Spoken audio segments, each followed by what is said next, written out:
We are here to do a bike check on one of your many amazing Supercrosses that you have in the bike room. In the stable. In the stable, in the bike room, as we like to call it. This has not seen the light of day for a while. Last time I saw it was probably the last time I tried to take it for a ride. That's probably why I took the pedals off it. That is true. Yeah. Keep that Mr. Collins away from my bicycles. So what would you like to know about this one, Sean? Well, firstly, when you got it. Whoa, now you're talking.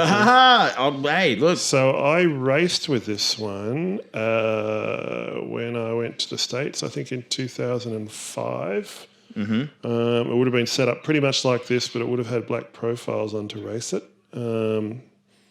I probably had slightly different grips, and I would have had maybe Sun Ringley mag pedals on it, maybe. Yeah, you were a big fan of those. But apart from that, it was almost exactly as it is now. I would have had pads on it, of course, because I'm a pad man. You are a pad man. And I would have had a number plate on it. Probably a dirt plate, I'd say. 100%. But this is the second Supercross I ever had. I had a UL, first gen UL. This is a second gen. So the difference is the dropout length on this one's much shorter. So it's more like the dropouts we see today on most of the Supercross Chromo frames. Mm-hmm. But geometry and everything's the same. Built-in seat clamp, pushed-in headset. So this is pretty much the last frame they would have made before they did integrated headsets. That is true. Which is the RCR. The RCR. Which we can also show you at some later date. We can if he lets me. If he lets me. This is just a trial run, just in case I behave. I'm on my best behaviour. I am, truly. Well, as good as it gets. As good as it gets. As good as it but gets. The thing is, for me with the yellow, it's synonymous for me with Supercross. Like yellow seems to be a thing with Supercross, and I've always wanted to own a yellow Supercross. And also their blue, I think that's kind of like their corporate colour, I think is blue. They tend to go back to that a lot. Yeah, but the yellow was always something I always identify with a Supercross, and it's a shame you don't really see as many. Like, it's more about the fluoro colours and stuff now, which is awesome, but this is something about a yellow bike. I don't know what it is. Maybe it's the dozer, you know? Yellow dozer. I'm actually quite surprised that the colour's as vibrant still as it was, 20 years ago. Yeah. And it's as clean as it is after it's been. I travelled quite a lot. Like I said, I went to America with it, raced with it quite a bit. And then after I finished racing with it, passed it off to a couple of friends to race with to get going before they decided what bikes to buy. So it's been around. I have had a sneaky couple of rides without you around. I think I rode it around my backyard SECE. Keep an eye on you. I know, right? Start locking them up. Yeah, there is. I do have issues with other people's bikes sometimes, like Ryan Worthington's his Shine, which is also yellow. Yeah, so there's a theme. There is a theme with yellow bikes. Is it yellow or red that attracts bees? So maybe you're a bee, or were one in a former life, perhaps. Yeah, I have got a bit of a sting. Oh, a bunch. What a dad joke that was. That's why I don't do it anymore. But yeah, and see... Dad jokes. Dad jokes. See, so looking at this, like automatically I can envision my current 450Z. You know what I mean? The back end yoke. And yeah, there'll be a lot of similarities. Yeah. And, you know, this is really where the chromoly frames took off in this form. I think before this, all the frames had the 6-bar rear end. I think I got an Evo in the house, which is model before this, which has the extra bars just down here. Yep, that's right, yeah. Actually, no, they were out at the same time. I reckon they were a cheaper frame with cheaper material, and this was the race version. Obviously, at the time, chromoly hadn't faded out quite as much as it has now. So it was fun. But it's coming back. It certainly is. It's coming back. It was more accepted as a race frame where, you know, people look at them and think, oh, you're not serious about your racing anymore when they look at chromoly frames. Yeah. Flat pedals and chromo was like you were checking out of racing instead of aluminium and clips. You know what I mean? I remember getting scrutineered in the States and they're like, what year? 2006. And they're like, I don't know if I can pass this. There's no clips on the pedals.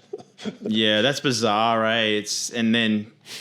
Look, clips are the icing on your skills cake. Yeah. I always say that. But, I mean, even the hubs, are, they're a fairly unique Supercross item also. Yeah, so these are spin drive hubs, which have apparently a dual driver system. So if one set of pawls would collapse, the second set would carry on. I don't know exactly how many springs and pawls are in there. I've never got around to taking them apart. But no one had seen them when I went to the States with them. A lot of people were asking about them. But at the time, Mikey Day was actually riding with these hubs on his stats. Yeah, wow. I do have 2 pairs. There are only 20 made, so I got 10% of the collection. Only 20 sets? Yeah.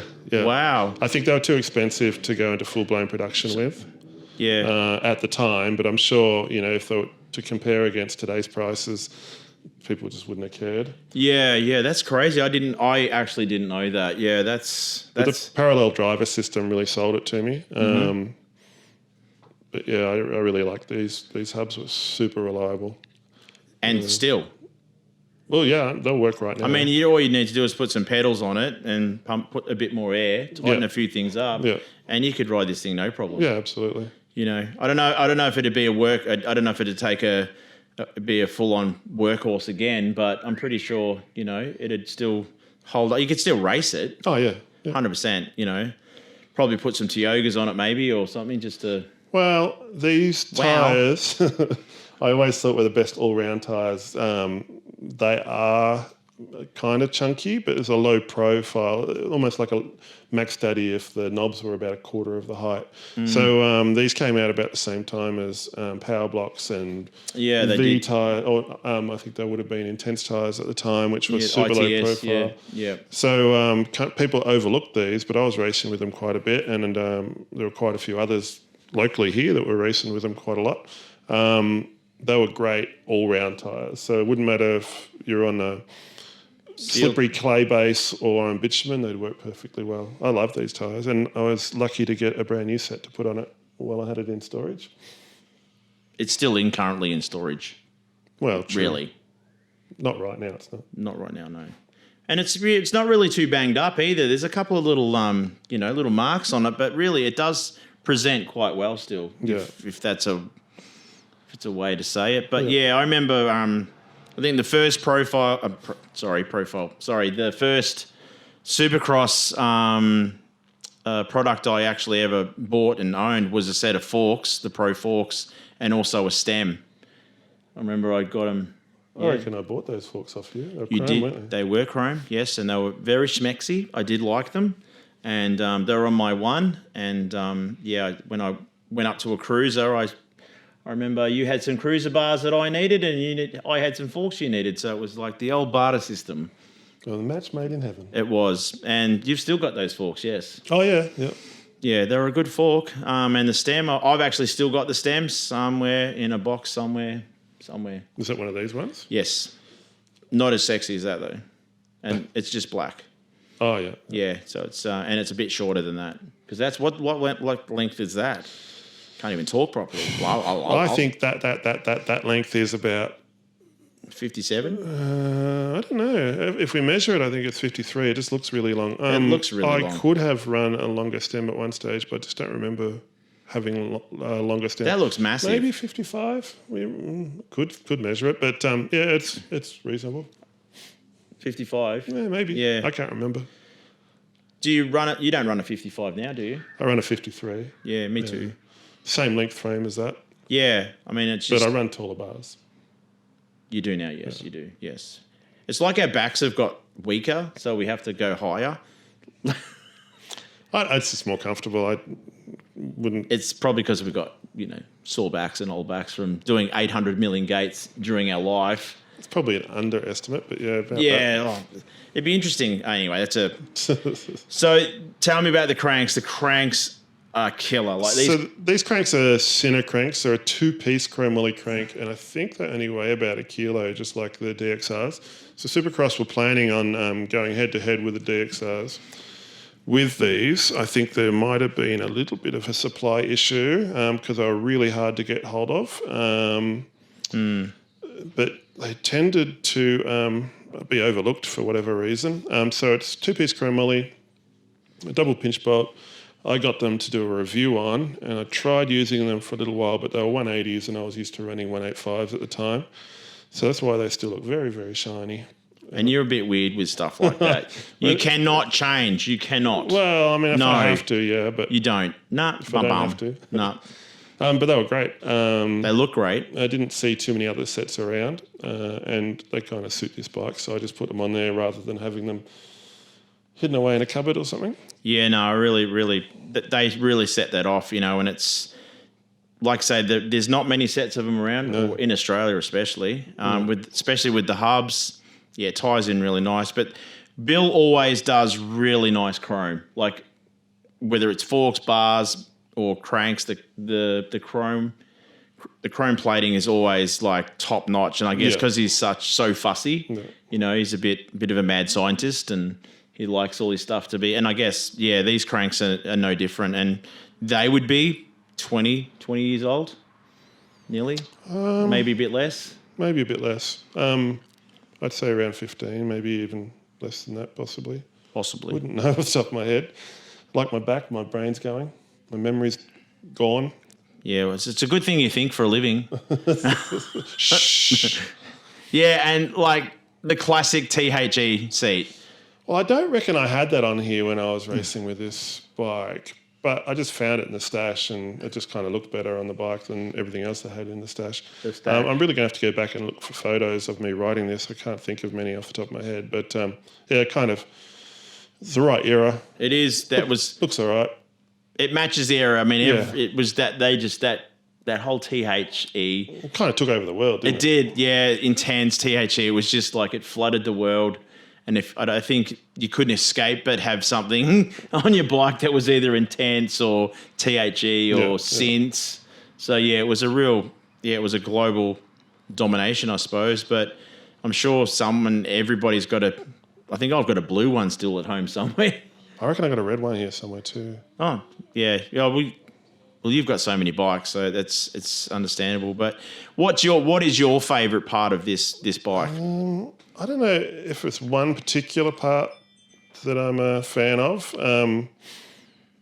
I don't know, the Pro LT forks, the Pro forks that came on that sort of precede all the other chromoly forks they did for many years, and these ones eventually faded out. But these were always my favourite forks. If Bill was making them now, I'd be running them. Yeah, okay. On my 20-inch, just because they have a real classic look about them and reflect a little bit on the SC landing gear, but they're also super strong and a reasonably lightweight chromoly fork. Never had any problems with those forks ever. So I think that sort of speaks volumes. I don't know. I kind of picked up a couple of extra bits on the way, like these Wildman grips, which I think are ODI, but I could be wrong. Yeah, no, they're ODI grips. So I managed to pick them up from a shop one day. I just saw them in stock and they were selling them cheap. Actually, I might have got them off Dave Cleary down at St Kilda. Good old Dave. Shout out to Dave. And the profile dog collars, I don't have them on any other bike, and I haven't seen too many around. They are super rare. Yeah. They are another super rare thing. They're in perfect condition, so I thought when I put the Wildman grips on, I'd had to put them on as bar ends. And matches the stem. It does. So a little bit of gold with the yellow, I reckon, is nice, and have the polished hubs and the chrome cranks kind of just adds a couple of extra bits of colour. Yeah, and the forks remind me of that. Well, I've got my 250, the 6-bar, and how he brought the retro fork back, the Pro fork. So that would have been a newer version of this, basically. Yeah, basically, and because of the dropouts are a bit shorter, and I find that I really like the way that shorter dropout in the forks feels like. Seems like comes out of the gate better, manual's better. I can definitely feel the difference in the front end between my 450 and my 250. And basically because of the fork. Yeah. They're pretty much nearly the same bike, parts-wise. But, the forks, I can definitely feel the difference out of the gate, and which was so long ago. But, I definitely remember. I'm like, my 250 just manual's a little bit better because the front end's a little bit shorter. I don't know if the offset on these ones is any different to the current forks. I'm not sure. But I did hear someone say that the reproductions were a little bit steeper and the steerer tube was a bit shorter. And yeah, I like the feel, but yeah, I mean, it really does give you that throwback feel. I mean, yeah, it's all modern and, you know, the Tangy chromoly, but it gives you that sort of, this is kind of what they felt like back in the day. And yeah, like I said, we could pump up the tyres, put some pedals on, and we could have a lot of fun riding this for sure. And one day you might let me. Also, I am a big fan of the old FSA headsets. So this one's a Pig. There were a couple of others that I used. A Tank, I think, was another one with chromoly cups. Yeah. Indestructible. Basically, So they were a great headset. It's kind of a shame to see all that sort of stuff sort of fade away and, you know, like... Yeah, I had a look on the FSA website just the other day, and I don't think they do any BMX race stuff anymore. Oh, that's, yeah.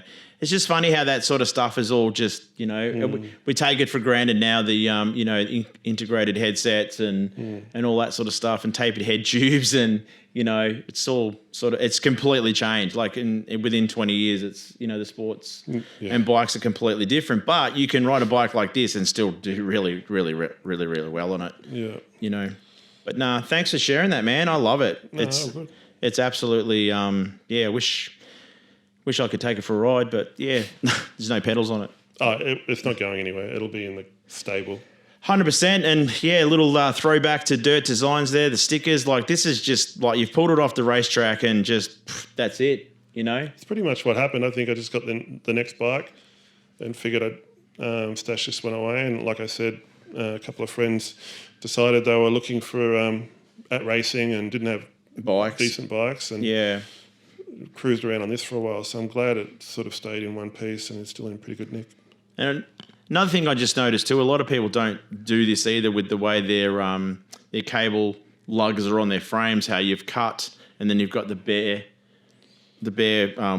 cable exposed and then you've got the cover back in. You don't really get that. No, so if I had this now, if I was racing this now, I'd drill those out and just run the cables straight through. Ah, yeah, okay. That was a bad idea. Racing in the dirt and the mud. 100%. The cable. Yeah. My Robinson's the same. It's got the same setup, but it was common in those days. Back in the day, yeah. But no, and also one last. Well, I don't know if it's the last question, but with the one, you only run one dropout. Chain tensioner. Chain tensioner, yeah. I could have robbed the other side for a different bike. Who's Rob? Rob. Me, apparently. But I normally would run a chain tension on both sides. But if I'm not using the bike at the time, I don't mind stealing parts. Some people do, though. I've seen people that only run one. So Supercross used to have some dropouts, which I don't think I've got on this bike. I've got on a few other bikes which only had the tensioner on one side and a massive washer on the other side. Oh. So I did run those for ages. It worked. You only really put tension through the drive chain, not on the opposite side. Yeah, unless you're you with the big horse. But no, it's a cool looking bike. Like I said, it's kind of ageless, I suppose, with some of it. You know, like Chromo's definitely making a comeback, and it's a bit of a new flavour. Everybody's running carbon this, carbon that. Funny that it's a new flavour. It's not like... It's not a new flavour. Well, I mean, it is to a lot of people. It's become a novelty again. Obviously, it's not going to take over from carbon or alloy. But, it's starting to be celebrated a little bit more. Yeah. Well, you've never really deviated from that, really. Well, anyway. I have, but not for any longer than, say, a year. I might have gone off and ridden an alloy cruiser, or I don't think... I had an alloy one for maybe a year. But I've always come back to Chromo. It's just an awesome feel. It is. And I think with riding a one, it was tied in with when you were running, BMX Ultra, like full on, when you had a few people riding. Yeah, when that was fully blown, we were sponsored by one and they gave us a couple of frames. So I kind of felt obligated. At the time, I was still running a Supercross cruiser because I didn't like the way the one cruiser rode. So, and I always had the RCR I spoke about earlier. I always raced or rode that when I was training because it was more fun to ride. I do have a good picture of you riding that and winning a pro main on that at Eastfield. On the one? No, on the RCR. No. No? I never raced the RCR. Here we go. We're having an argument now. What you saw was the frame I had before this one. It was a UL. Ah, that's what it was. And the only reason why I changed to this one was because I was at Park Orchards, their gate failed, and smacked it right in the bottom of the down tube. Oh. And put a whopping big ding in it. And I wasn't sure about the integrity of the frame after that because, you get a bit nervous. 100%. So I've got that stashed away in the stables. Oh, wow. And it might become a side hack maybe eventually. If I stay friendly with David Ramey, who's promised me all the materials that I need, all cut and ready to weld. I see he's building one now.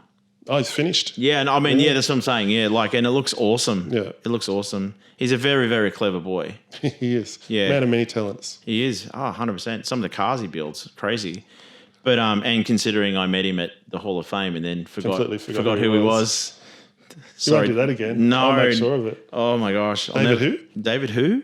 Yeah. He would probably say, yeah. No, thanks for sharing this, man. Good. It's amazing. I mean, might have to dig out some photos of you riding it, maybe. Oh, that's going to be tough. Oh, yeah, true. It was a while ago. Yeah, there's got to be something somewhere, But no, thanks for that, man. I do love this bike, and yeah, hopefully better weather and a better knee. Maybe I could have a little mini session on it. Yeah, no worries. Cool.